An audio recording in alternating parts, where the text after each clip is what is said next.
Welcome back. You're watching News Centre. The top corporate story we're tracking this evening. Ola Electric faces regulatory heat. Sources have told CNBC-TV18 that the government has sought details from the company on the mismatch in sales and registration data. Ola has claimed that it sold 25,000 scooters in February, while Vahan data shows only around 8,600 scooters sold. The company has said that all vehicles would be delivered only after their registrations are completed. Maharashtra's Regional Transport Office, meanwhile, has also conducted inspections at Ola showrooms across the state, and not just in Maharashtra, but they have been inspections in Madhya Pradesh, Punjab and Karnataka as well. In Maharashtra, the RTO inspected vehicles to check whether they are being sold without valid trade certificates.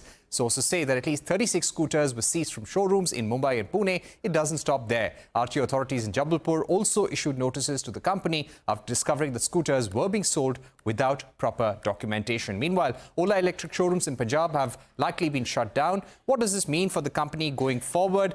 We have also seen copies of the orders issued by the Maharashtra RTO, the Jabalpur RTO as well. Joining us right now is Gupta, founder of Stakeholders Empowerment Services. Thank you very much, sir, for being with us. What kind of questions does this raise for Ola Electric? Yes, they can say that we are renegotiating our contracts with the vehicle registration agencies, but there is a big gap. On one hand, you say 25,000 scooters have been purchased. The Vahan data, the vehicle registration data, shows around 8,700. Should this difference not be explained by the company? See, first of all, thank you very much for having me on the show. Issue is very clear that why a consumer would be paying money upfront and waiting for months to get your scooter. It is only possible that if your scooter is something which is not available in the market. Now, I do not know because I don't use the scooter. I don't know what EV scooter is, but then the issue could be that, yes, I am ready to wait for 2 months, 3 months because the product that you are giving me is best. But unfortunately, in present market scenario where there is so much competition, where there are dozens of EV scooter manufacturers, it is unlikely, but I cannot be saying for the sure. But the issue very clearly is that when I give a sales figure, my sales figure has to be 100% correct. Give a here there, 1% here there, if something is wrong, put it. Now, when the mismatch is of the magnitude of around 60-70%, then the question comes that what have you done till now, or did you inform the consumers that this is the problem? Say, for example, I have bought a scooter and you have informed me, sir, this is the problem with the agency, with the registration agency. You will take 2 months, 3 months. Then I would have had time to buy or not buy. I would have taken a decision. But if you have done that and not told the consumer, then it is a case under Consumer Protection Act. That is one part.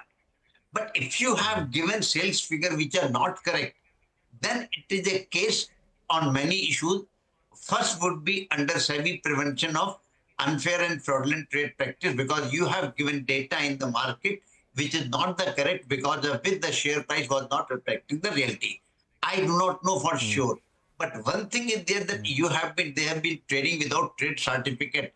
It is not a thing that trade certificate was withdrawn of all the places, or some places suddenly overnight that one day the inspector came and said that no, there is no trade certificate. There would be validity. Either the trade certificate would have been temporary valid or long-term valid. The validity would have expired. So you would have known when my trade certificate is expiring. So if you today come and say, oh, my trade certificate, I will get it renewed, that means something is wrong. Or then you come and say that it is not a case, isolated case with me only. There are 6 other or 7 other or 2 other agencies or a scooter manufacturer who also have this problem. Probably understanding that everybody's license is pending or certificate is pending. But if it is only an isolated case, then there are only 2 possibilities. Either I am wrong or somebody is forcibly making me wrong. Right. Now, when it comes to, sir, trade certificates, we've been seeing RTOs carry out inspections. The Maharashtra RTO has carried out inspections in Pune and in Mumbai. There have been similar reports from Jabalpur, Indore, Punjab, Karnataka. So when on such a wide scale you are having inspections, authorities are questioning you about the lack of trade certificate, some scooters are being confiscated as well.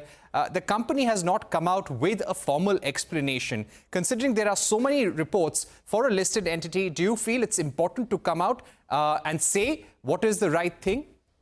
I would say, why go for 10 instances?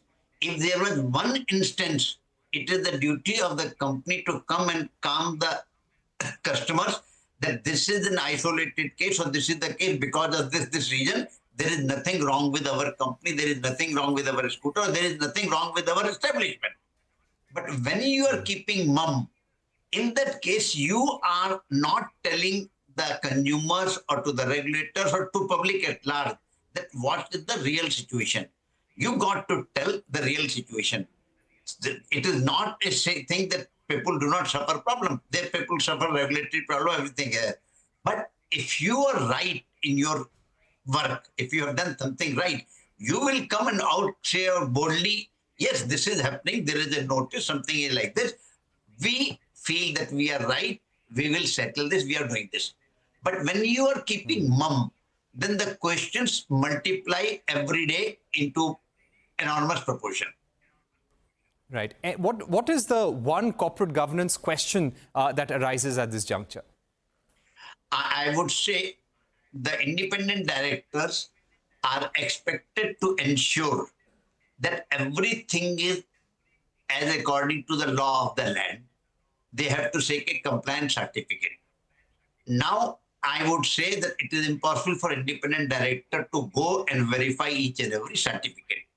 They rely on the certificate given by the compliance officer of the company.